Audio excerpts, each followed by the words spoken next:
Right, we're live and we are showing the right screen. Everything's looking good. Hello, everyone. Welcome. Today we are doing an interesting presentation at the beginning of this, and then we're going to have some updates at the end, and we're going to have some open discussions about some of the topics within this article. So this article was brought to me by Marcel Wolf, and Marcel is going to join us in this conversation today so that we can banter back and forth and kind of relate to the items within this article so that we can give you our opinions as well as the facts that are being provided through the article. So the article is called, Is Earth Most Important Resource Toxic? So for a lot of us, we know what the answer to that question is. So we want to take this really as an education based on somebody else's research to really share how toxic this resource really is. So, Marcel, would you like to have any comment prior to us starting to go through the content? Well, it's Ty Bollinger, his work. What's really good about this for our purposes is that it's a current piece of information and he usually does a really good job. And so it seems to be the case in this situation as well. So I'm looking forward to going through it. Okay, excellent. Let's go. So, this article starts out by saying the health experts say we should drink at least 64 ounces of water daily to replenish our bodies and maintain good health.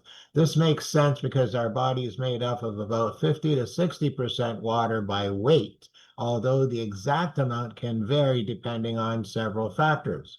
However, the importance of drinking enough water extends beyond simply avoiding dehydration. In fact, clean water can help detox our bodies and prevent disease, including cancer. Simply put, water is our body's filtration system helping to flush out toxin. Unfortunately, an estimated 70 to 80% of Americans and Canadians are chronically dehydrated and miss out on the many powerful health benefits of water. Water performs many critical functions.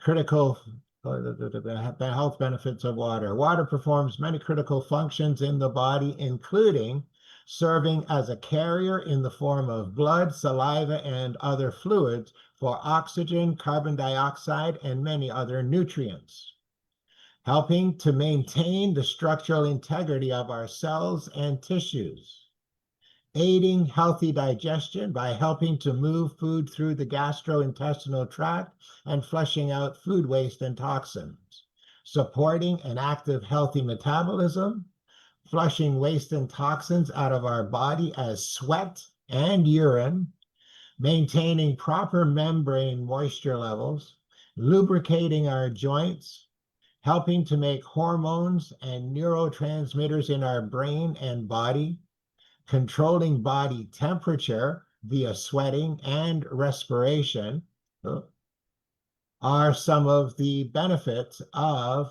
what water does when we put those 64 ounces of water into our body. Now, at this point, we will say that all water is not created equal. And so that's why we want to bring forth this information, make it crystal clear. One, first, how important water is to us as humans and as all living things. Nothing survives without water. And everything can survive even if it has not the greatest water. That's how important it actually is. So, looking at water and cancer. Now, I know we've done our little talk on cancer once. Let's see what this article has to say about that also. So adequate food consumption has been associated with a lower risk of cancer formation in the bladder, colon, and breasts. An overview of multiple studies shows that the more fluid a person consumes, the less likely it is that he or she will develop these potentially fatal cancers. For instance, concentrated urine and less frequent urination expose the inner wall of the bladder to higher levels of toxins for a longer time, increasing the risk of bladder cancer. Similarly, water intake alone was seen to lower the risk of developing colon and colorectal cancer in both men and women in multiple studies based on the results of one animal study, the authors stated. This suggests that increased water intake may have an important role in reducing colon cancer risk by decreasing bowel transit time, reducing the mucosal contact with carcinogens, and decreasing the concentration of carcinogens. Statement. Another study established that drinking water is inversely and significantly associated with breast cancer risk. In other words, maintaining optimal hydration is an essential tool for lowering our chances of getting cancer. And while these results are very promising, we have to remember that these studies likely took place in controlled laboratory conditions in which the quality of drinking water was carefully monitored. So what about us, the regular Joes and Janes? Is the water we drink and use just as safe and even beneficial for our health? As it turns out, it isn't. Well, let's find out why. So under the US EPA Toxic Substance Control Act, over 80,000 synthetic chemicals are registered for commercial use. The Natural Resource Defense Council has long campaigned against the lack of federal safety oversight, noting that the vast majority of these manufactured chemicals are approved for use without mandatory health environmental testing. These chemicals can be found in the air we breathe, the food we consume, the water we drink, as well as in hundreds of everyday items such as our furniture, our carpets, our household cleaners, cosmetics, and toys. According to the NRDC, most of these chemicals haven't been sufficiently tested for their effects on our health. Thanks to a lack of adequate resources, our outdated chemical safety laws and loopholes that are being relentlessly exploited by the chemical industry. So just on that note alone, it's telling us that we are fighting an uphill battle against profit, because it's more important to turn their head and not test to find out what the results can be, because that would affect their profits in plain English.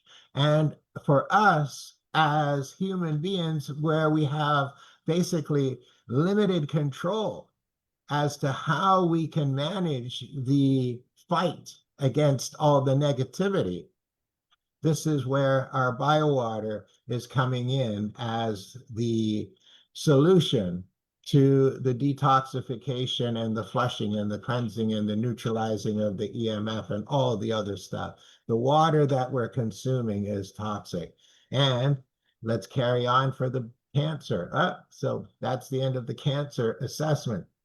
So the contamination of our water supply goes on to say, few things connect us so directly to our natural environment as water.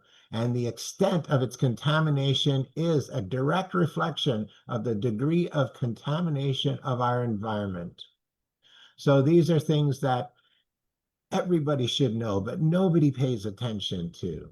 So according to the U.S. Environmental Protection Agency, EPA, the U.S. enjoys one of the world's most reliable and safest supplies of drinking water, thanks to the Safe Drinking Water Act, passed by Congress in 1974 to protect public health. Over 150,000 public water systems provide drinking water to most Americans. The SDWA requires the EPA to establish and enforce standards to which all public drinking water systems must adhere. However, our water supply may not be as squeaky clean as the EPA would have us believe.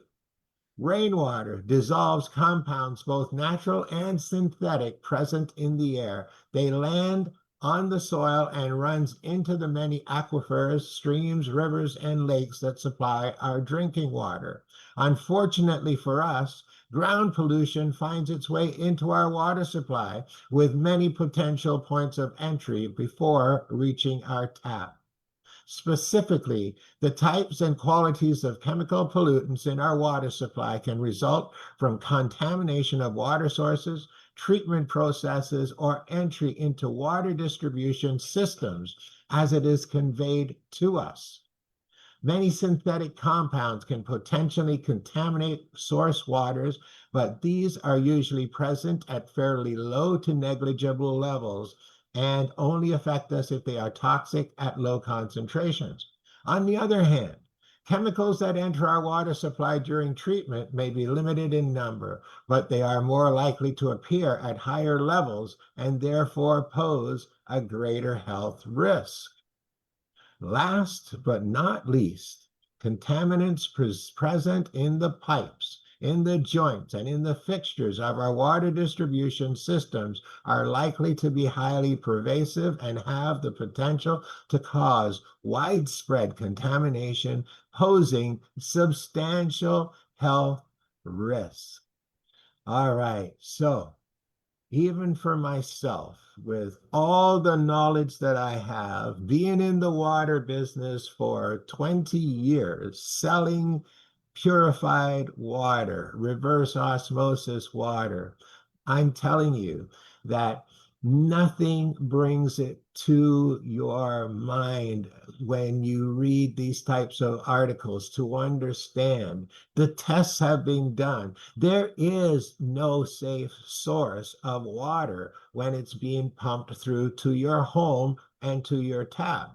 And I'm telling you also that the majority of the water that people are spending good money on and purchasing at the store, we're going to find out more about that either, because it's not any better than what you're getting through the tap, and potentially could be even worse.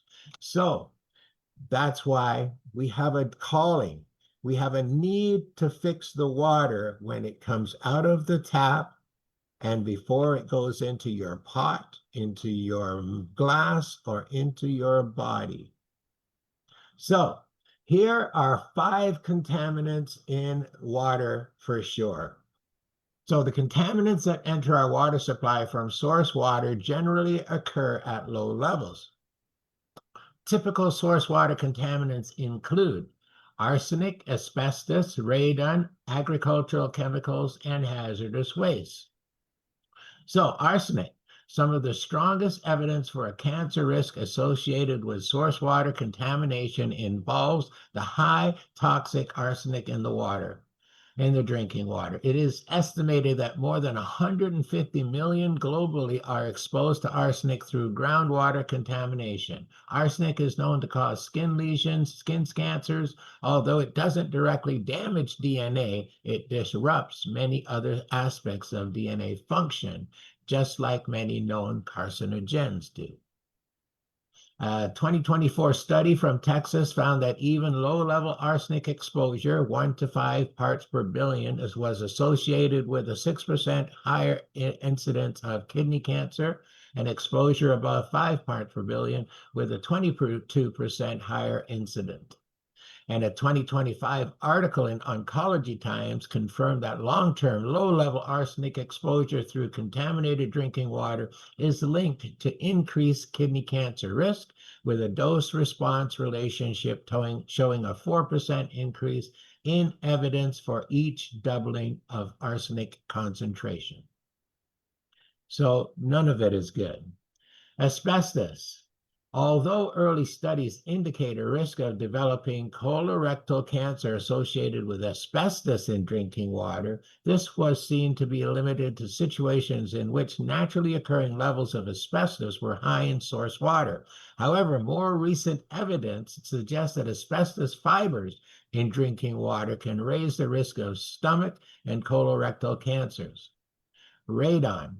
This toxin causes DNA and cellular damage and is the second leading cause of lung cancer deaths among tobacco smoke. Low levels of radon can be found in drinking water, which slightly increases indoor air levels. However, the risk of developing stomach and other gastrointestinal cancers from radon in drinking water is considered to be small. Agricultural chemicals. Now, these can cause local or regional contamination of source waters, and because of presence of significant levels of toxic insecticides, fungicides, rodenticides, herbicides, and fertilizers, a 2025 study, Environmental International, found that nitrate intake from tap water was associated with a higher rate of distal colon cancer, with a nitrate concentration above and below 9.25 milligrams per liter, I guess, linked to a 52% higher colon cancer rate compared to levels below 1.27. Hazardous waste. Evidence has been found of elevated cancer rates in the vicinity of hazardous waste sites. However, it is difficult to estimate the exact cancer risks associated with hazardous waste. Each specific instance must be assessed on its own. So, with this particular piece of this article, what I have that is also very valuable to add to this is actually a water test done in the US, which literally shows the whack of, I couldn't tell you how many toxins. It's literally an 8.5 by 11 sheet with pretty small text, and every line has, I believe, 4 different toxins in it. So it's massive as to how many toxins are found in the water. When I was living in Toronto dealing with water, I knew people who worked within the water systems who flatly told me they would not drink that water, and especially downtown Toronto. So, the problem is everywhere. We've heard about the issues in different places, like, where is it, Walkerton, Flint. And these are just the moments when the issue becomes so bad that they have to notify the public. So I can tell you again and again and again, I do not let water pass my lips that has not been purified. I haven't done that for well over 20 years. And now my water is filtered and then goes through our technology, and I'm comfortable, I'm happy, I feel better than I have in decades. So again, we are leaders, we are teachers, we are investigators, we are looking to the resources to understand it inside out so that we can fix people's problems, understanding clearly how you get sick, why people get sick, and how just by changing your water and drinking lots of it, drinking it warm in the morning, you can literally change your projected outcome for your health. So, water disinfectants and cancer. Disinfection of drinking water using chlorine was originally instrumental in lowering disease and death rates associated with many waterborne disease carriers. However, in the 1970s, it was shown that chlorination leads to the production of halogenated organic compounds in water, particularly chloroform. And a 2025 meta-analysis found that the long-term consumption of chlorinated drinking water was associated with an increased risk of bladder cancer, with odds ratios of 1.3 for medium-term exposure and 1.59 for long-term exposure compared to those never or briefly exposed. This trend was particularly pronounced in men with 1.59, and a 2025 systematic reviews dose response meta found a summary relative risk of 1.33 for bladder cancer and 1.15 for colorectal cancer at THM concentrations above 41. I'm sorry, these letters mean nothing to me, but the levels below current US and EU regulatory limits, indicating that current standards may not fully protect against cancer.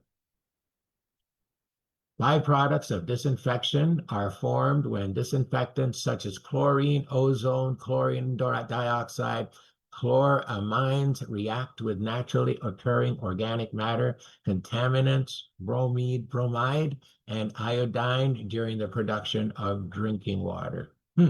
At the moment, 11 of these disinfection byproducts are currently regulated in the US, while the remaining 70 plus are considered emerging byproducts due to their presumed lower levels of occurrence and less toxicity, and frankly, much less information about how they affect our health.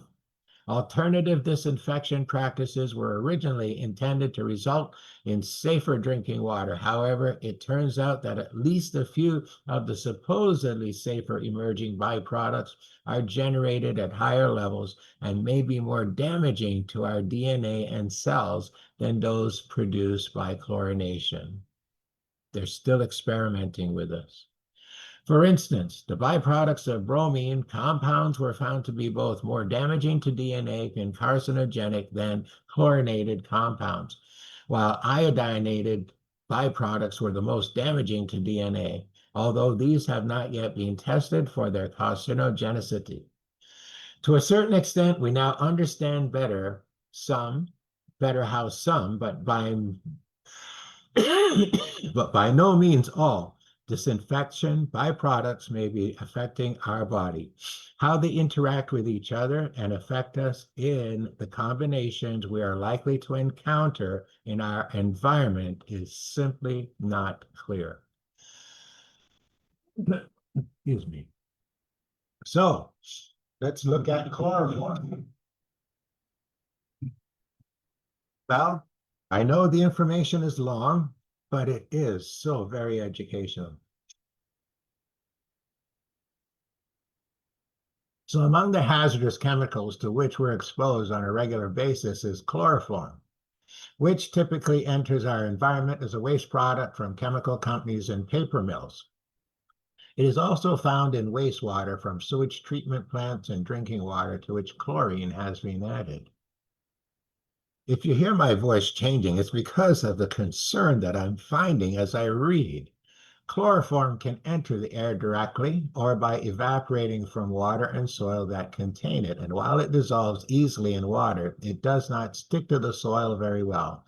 This means it can travel down through the soil and enter the water supply where it stays for a long time.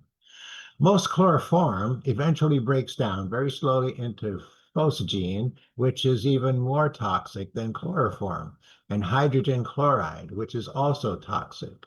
There are probably small amounts of chloroform in our drinking water as a byproduct of chlorination and other beverages. Unfortunately, chloroform has been found in the air from all areas of the US and in nearly all public drinking water supplies. Chloroform easily enters our body through the skin, for example, when taking a bath or shower in water containing chloroform, because hot water opens up our skin pores and removes skin oils, which would have otherwise helped to form a natural defensive barrier. Studies show that once it enters our body, chloroform quickly enters our bloodstream from the lungs or intestines. It is then carried by blood to all parts of the body, essentially our fat stores, liver and kidneys. Some of the chloroform in our body is broken down into other chemicals known as breakdown products or metabolites, which themselves can cause adverse effects if they accumulate in high enough amounts. In our body, chloroform adversely affects our central nervous system, including the brain, liver, and kidneys. Breathing about 900 parts of chloroform in a million parts of air for a short time causes fatigue, dizziness, and headaches. Although no reproductive effects have so far been documented in people, in laboratory experiments, miscarriages occurred in rats and mice that breathe air containing high levels of chloroform during pregnancy. Further, mice that breathe air containing elevated levels of chloroform developed abnormal sperm, while the offspring of rats and mice that breathe chloroform during pregnancy had birth defects. Cancer of the liver and kidneys developed in rats and mice that ate food or drank water that had large amounts of chloroform in it for a long time. Cohort studies have also examined the link between chloroform exposure from water chlorination and cancer. Some studies on people who drank chlorinated water showed a possible link between the presence of chloroform in chlorinated water and cancer of the colon and urinary bladder. I love this education. Most chloroform eventually breaks down very slowly into phosgene, as it said, which is even more toxic than chloroform, and hydrogen chloride, which is also toxic. We just did that. Okay, sorry. Sorry, that was a repeat from how I scripted. Okay, birth defects. Okay, cancer of the liver and kidneys developed in rats. Okay, studies of people who drank. Yep.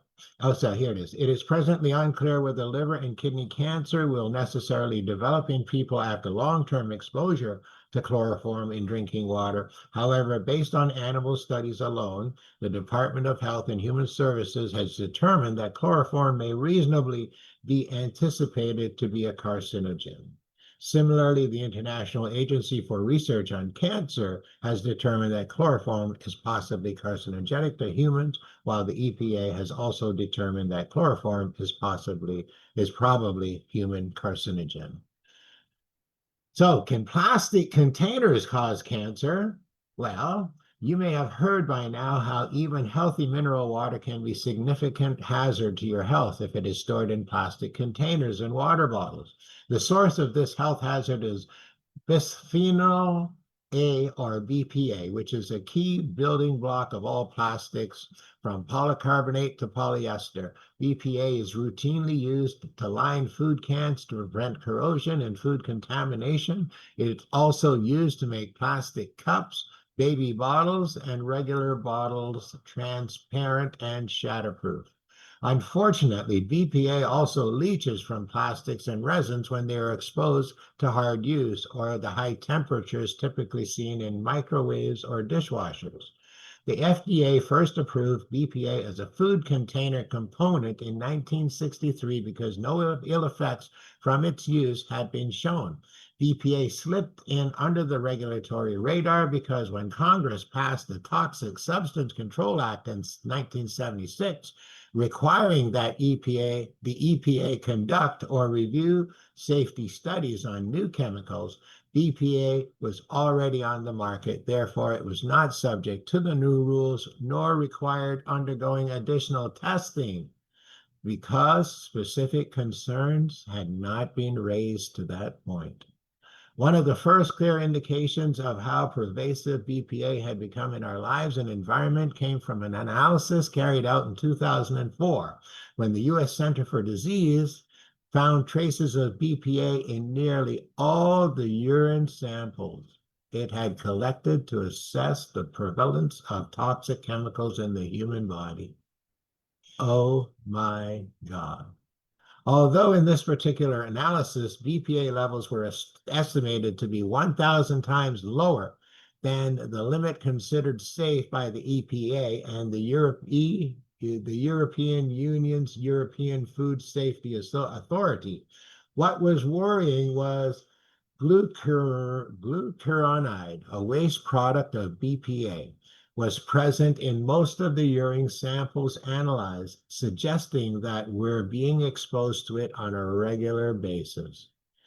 Also, children had higher levels of glucuronide than adolescents, and adolescents had higher levels than adults. Although adults cope with BPA better than children and infants, unfortunately, it seems babies might be exposed the most because both baby bottles and infant formula cans are likely to leach BPA. Oh my God. A 2024 report suggests that the urine data may not be telling us the complete story. The authors of this report state we are likely exposed to levels of BPA 10 times higher than what the EPA has deemed safe, based on the amount of BPA and its breakdown products seen in tissue and blood sample. So what's the problem with BPA exposure? First of all, BPA mimics estrogen. In other words, it binds to the same receptors, proteins in our body cells as the natural female hormones. Oh my God. It just answered a very big question if you are on the same wavelength as I am, because I have been wondering, how comes I was putting it up to the water for sure, but there is a definite change in the male population as time goes on. The femininity within the male population is exploding, and you can see it. And as a consequence, BPA is likely to both interfere with hormonal pathways and mimic them, but imperfectly and incompletely, potentially leading to serious health problems. Indeed, a 2025 case control study found that BPA exposure is associated with ovarian cancer, with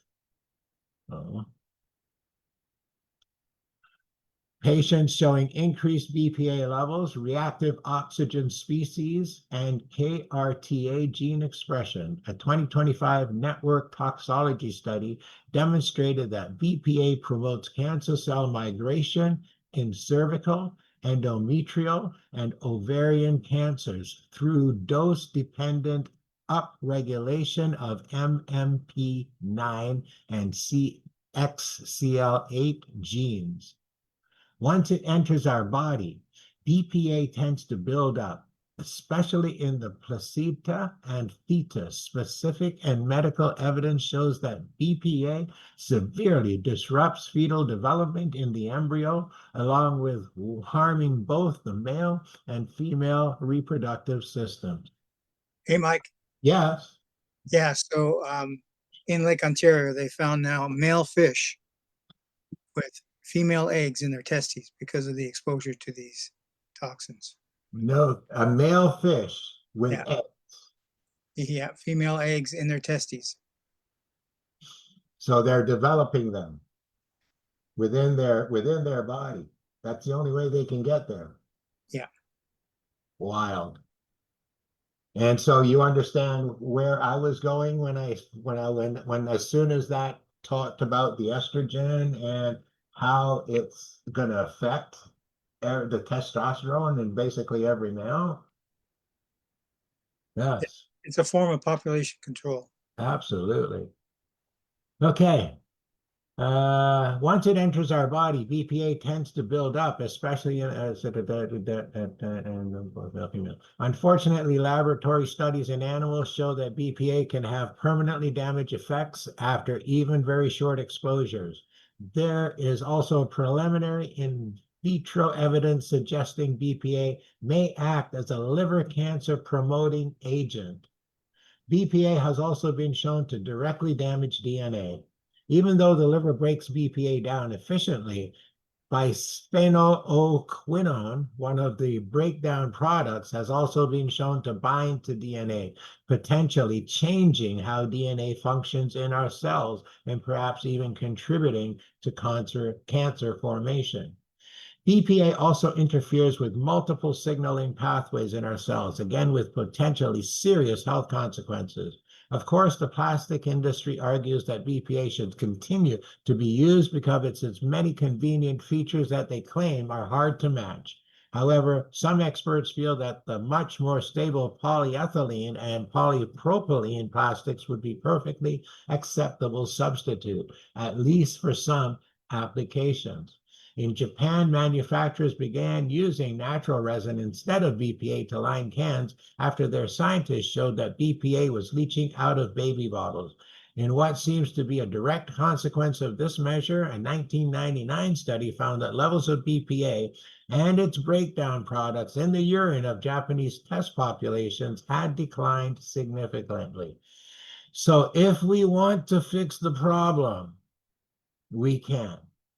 For now, US scientists recommend that anyone worried about BPA's adverse health effects should simply avoid using products made from it. Polycarbonate plastic can be easily identified being clear of colored and typically marked with a number 7 on the bottom. If canned goods or polycarbonate plastic bottles cannot be avoided, they should never be microwaved, used to store heated liquids or foods, or washed in hot water, either by hand or in much hotter dishwashers, any way you slice it. Finally, this is good information. Finally, common sense dictates that they should be regularly recycled and replaced with new bottles, depending on how often they are being used. I hope all the mothers are listening, because this is really important information. So the Dai data center water crisis, a new threat to our water supply. What does it say? So while the contaminants we're discussed so far have been poisoning our water for decades, a new and rapidly growing threat has emerged that few people are connecting to their health: the insatiable water consumption of artificial intelligence data centers. AI data centers consume staggering amounts of water during evaporative cooling operations. A single large data center can use up to 5 million gallons of water per day or more, the equivalent of a small city. This water that is being diverted from human communities and agriculture to cool the machines that power our digital world. In drought-prone regions like the American Southwest, these data centers are competing directly with farmers, households, and ecosystems for a resource that is already overallocated. Oh my God, I'm feeling ill. But here's what they really don't want you to know. It's not just the quantity of the water that should terrify you. It's the quality, the poisoning of our aquifers. When water runs through a data center's cooling system, it doesn't emerge pristine on the other side. The evaporative cooling process concentrates whatever was already in the water, nitrates, heavy metals, agricultural runoff to dangerous level. But that's just the starting lineup.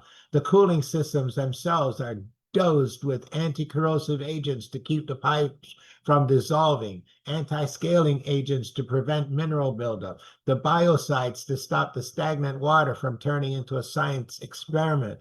All of it, Everlast chemical, gets concentrated right alongside the nitrates. The results: nitrates, classified as carcinogens at high concentration, can spike to more than 5 times the legal limit after passing through these facilities.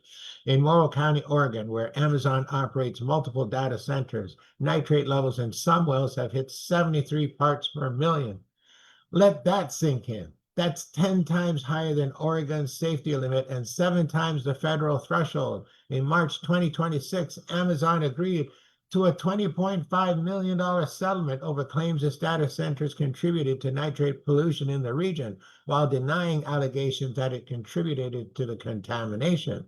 The lawsuit noted that the port's wastewater, overapplied for years, allowed excess nitrates to seep into the groundwater.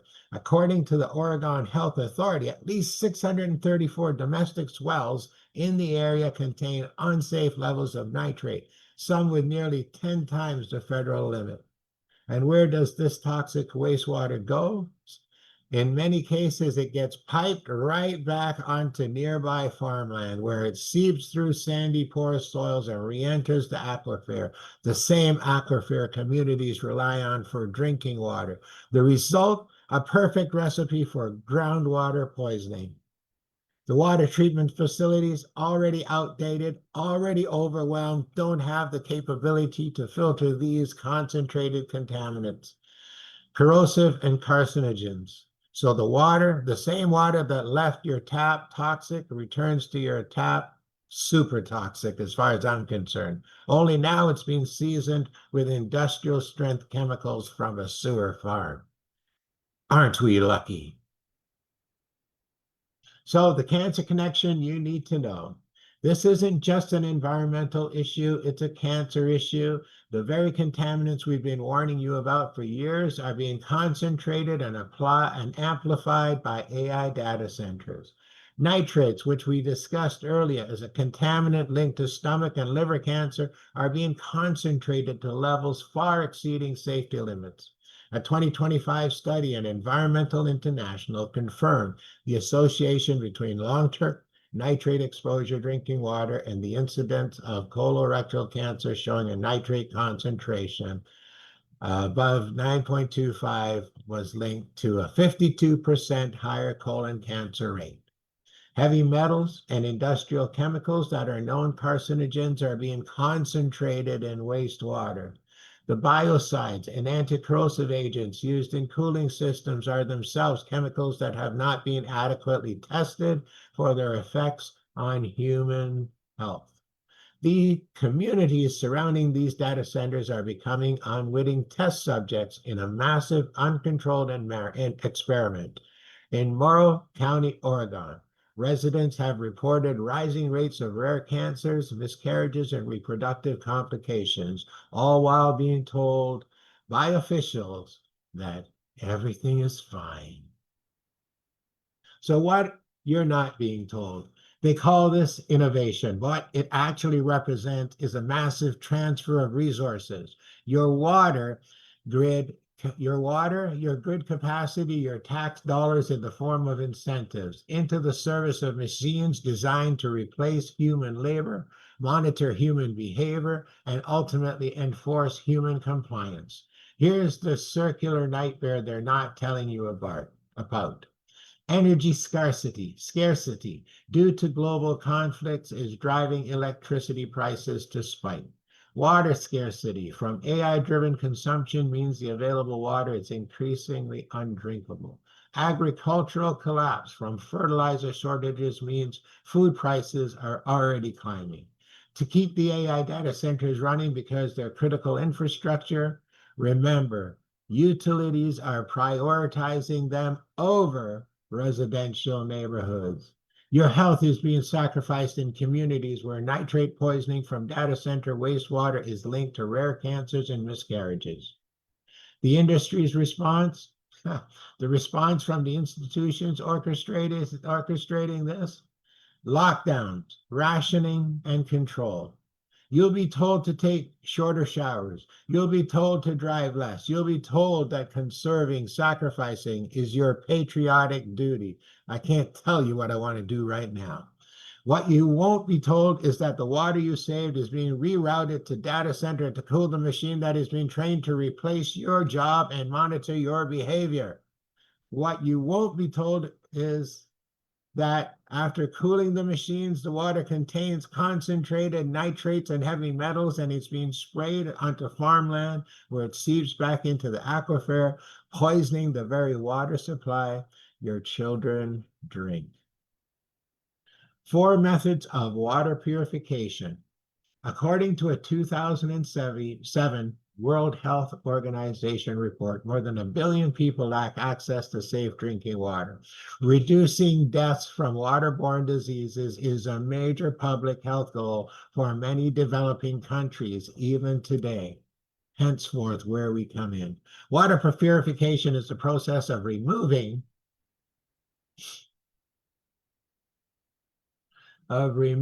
undesirable chemicals, biological contaminants, suspended solid, and gases from water to produce water fit for a specific purpose. For example, drinking.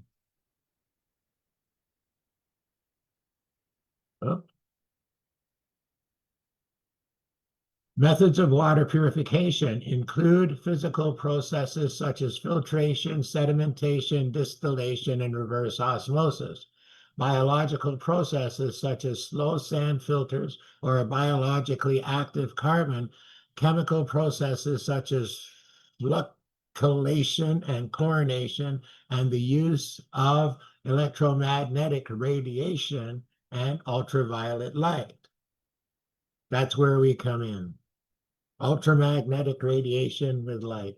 Unfortunately, simple homegrown procedures such as boiling or using household activated carbon filters are no longer sufficient for removing all the possible contaminants likely to be present in our water supply. In fact, even so-called natural spring water is now routinely tested to determine if any pretreatment is required to make it safe for drinking. So even the spring water that people are buying at the stores, I guarantee you it got pumped into those bottles. And if it got pumped into those bottles, it's not the same as when it came out of the spring, if it came out of the spring at all. So let's take a look at a few effective methods of water purification. Rapid sand filtration. In this approach, water moves vertically through sand layers, many layers of sand, usually with a layer of activated carbon or anthracite coal above the sand that removes organic compounds that contribute to taste and odor. Most of the contaminant particles pass through the surface layers but are trapped in pore spaces or adhere to sand particles. Effective filtration extends into the depth of the filter, since if the top layers of the sand were to be blocked, all the particles, the filter would quickly clog. Some water treatment plants employ pressure filters in which the filter medium is enclosed in a steel vessel and water is forced through it under pressure. So rapid sand filtrations are strong, filter out much smaller particles than other filters can, including virtually all particles larger than their specific pore size, enables liquids to flow through them fairly rapidly and can be cleaned and reused. So slow sand filtration, on the other hand, slow sand filtration are large-scale filters that rely on biological processes for their action. They are carefully constructed using graded layers of sand with the coarsest sand along with some gravel at the bottom and the finest sand at the top. Slow sand filtration depends on development of thin biological layer known as the zooleal layer on the surface layer of the sand. And a zooleal layer is a complex population of living microorganisms that form a slime growth which breaks down organic matter. The filtered water then emerges at the bottom of the slow sand filter as very low nutrient and disinfectant levels. Slow sand filters are maintained by having the top layer of sand scraped off when flow is eventually obstructed by the excess biological growth. Cool. So number 3 is the reverse osmosis, which I'm very familiar with. So this is a technology used to get rid of most contaminants from water by pushing the water under pressure through a semi-permeable membrane. A semi-permeable membrane allows some atoms or molecules to pass through it, but not others. For example, dissolved salts, organic compounds, and bacteria based on size differentiation. Normally, water with fewer compounds and contaminants in it will tend to migrate towards water with more compounds when separated by a semi-permeable membrane. This is known as osmosis. Examples of osmosis are plant roots absorbing water from the soil and our kidneys absorbing water from our bloodstream. While osmosis happens naturally without any need for energy, to reverse the process of osmosis, high pressure has to be applied to the water with more compounds in it. This reverses the flow of the water, thereby desalating, demineralizing, and deionizing it, allowing highly purified water through while holding back most of the dissolved compounds and contaminants. In other words, the high pressure causes impurities to become more concentrated on one side of the semi-permeable membrane. Reverse osmosis has proven to be a highly capable method of removing nitrates from drinking water. A 2024 systematic review and results engineered examined the optimal operating conditions of the reverse osmosis process in nitrate removal, confirming its effectiveness. So I will add onto that with the reverse osmosis that it is the one thing capable of doing the nitrates, it's capable of doing the fluoride and all these things that are really important for us to keep out of our systems. So the issue again with the reverse osmosis is how much it strips out of the water that needs to be replenished in order for it to be absolutely beneficial for us on the other side. So again, let's go to number 4, and it's called ion exchange. This is a reversible chemical reaction in which positively or negatively charged molecules known as ions dissolve in a solution and are removed and replaced with other similar charged ions. Ion exchange is used to purify, separate, decontaminate solutions of water containing ions. For instance, ion exchange is typically used for softening water by removing calcium and magnesium ions. Ion exchangers can either be caseous exchangers, which exchange positively charged ions, cations, or anion exchangers, which exchange negatively charged ions, anions. There are also exchangers that are able to exchange both cations and anions simultaneously. In a cation exchange process, positively charged ions in water are exchanged with positively charged ions, typically sodium. Water softening is the most widely used cation exchange process. Similarly, in anion exchange, negatively charged ions are exchanged with negatively charged ions, typically chlorine. Okay, so salt in a water softener does the cation exchange, and chlorine does the anion exchange. Very interesting. Contaminants in water such as nitrates, fluoride, sulfate, and arsenic, as well as others, can all be removed by anion exchange. So protecting yourself and your family. Given the growing threats to our water supply, from traditional contaminants to the new dangers posed by AI data centers, here are steps you can take to protect your family through this article. Invest in a high-quality water purification system. Reverse osmosis system combined with activated carbon filters can remove many of the contaminants discussed in this article.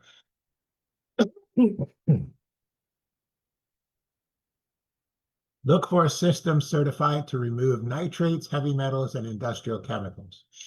Test your water regularly. Consider having your water tested by an independent lab for nitrates, heavy metals, and other contaminants. This is especially important if you live near a data center or agricultural area. Avoid plastic water bottles. As we discussed, BPA and other chemicals can leach from plastic containers. Use glass or stainless steel containers instead. Excuse me, folks. Support local efforts to regulate data center water usage. Many communities are fighting back against the unchecked growth of AI data centers. Get involved in local meetings and advocacy efforts. Stay informed. The threats to our water supply are evolving rapidly. Continue to educate yourself about the new contaminants and purification methods. So again, this article by Ty Bollinger.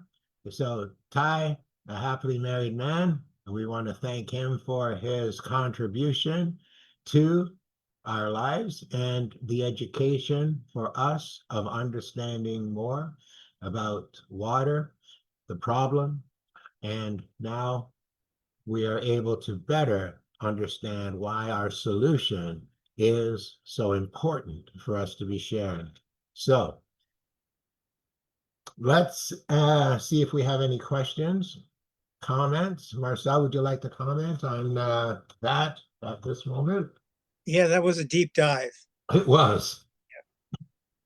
but it just makes it more real when people see the data and the different studies and the different organizations involved.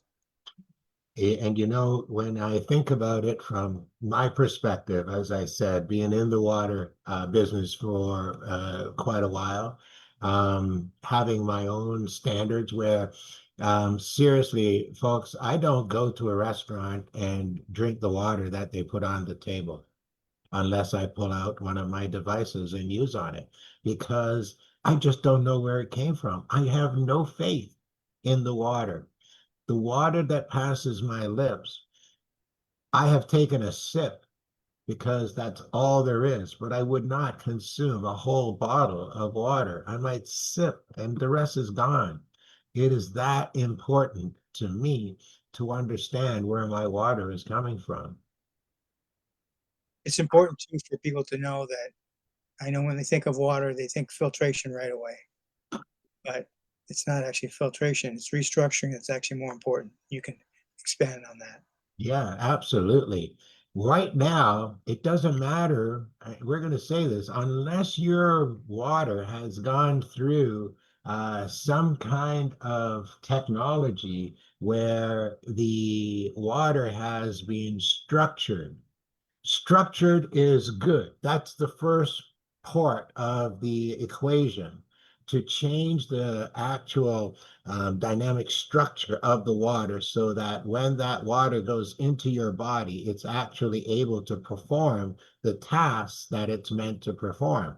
Structuring is good. So that would be the number one thing. And then after that, we need to bring that water to life because all the water that people are having access to is classified as dead water.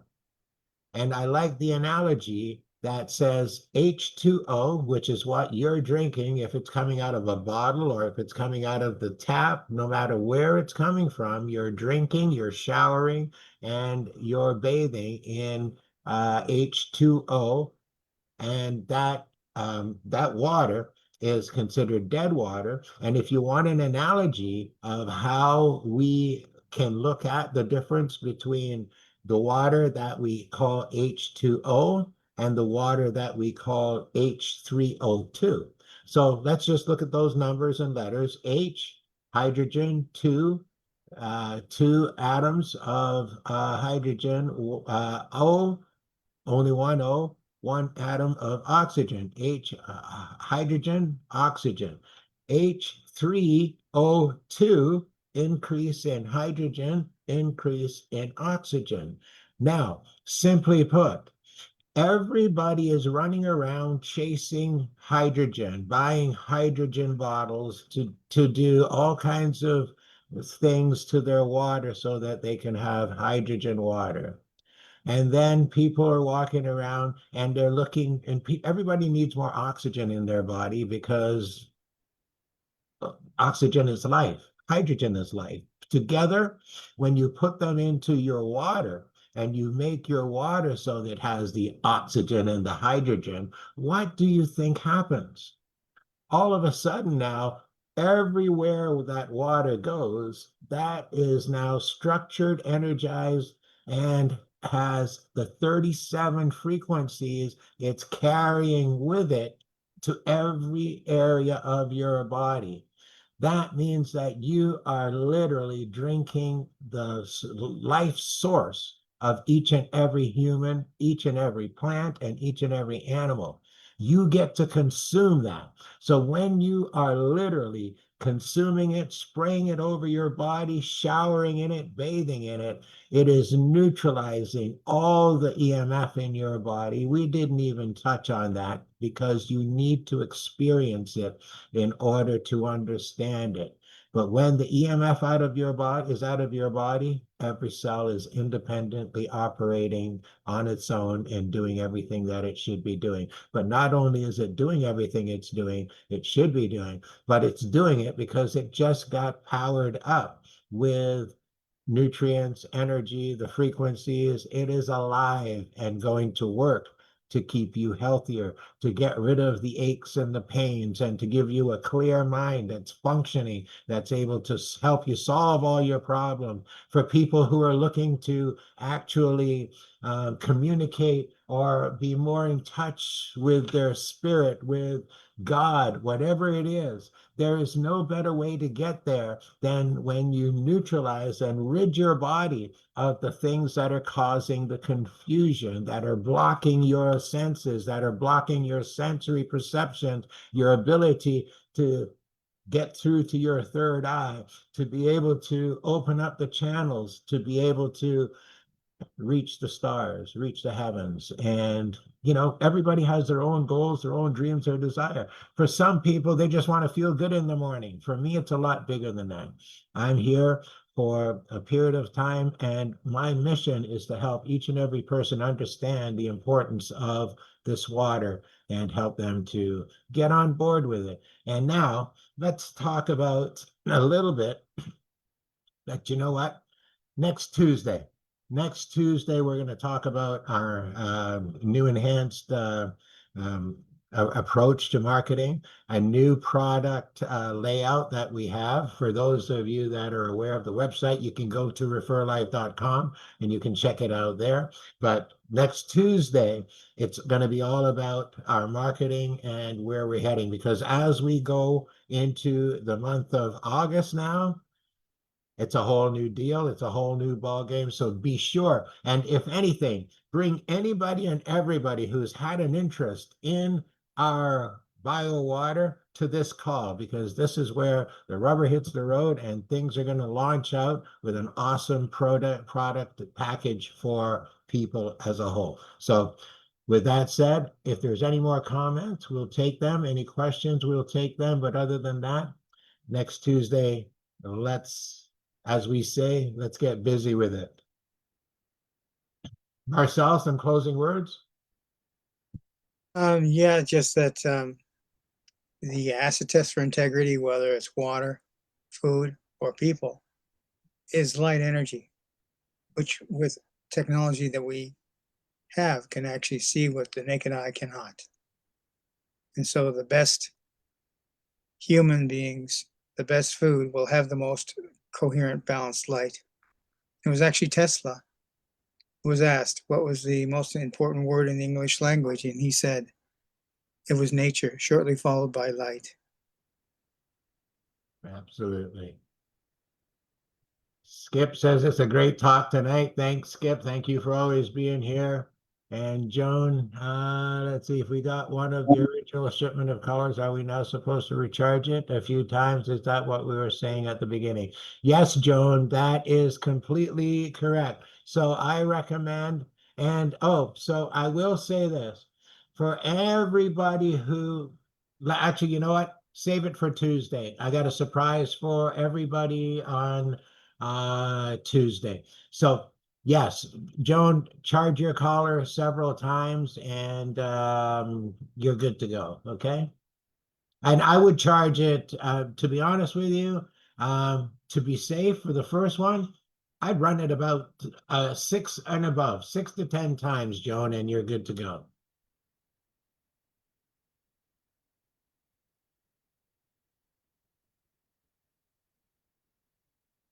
Okay, everybody, have a great night, and we look forward to seeing you Tuesday. Thank you. Thanks, Mike. All right.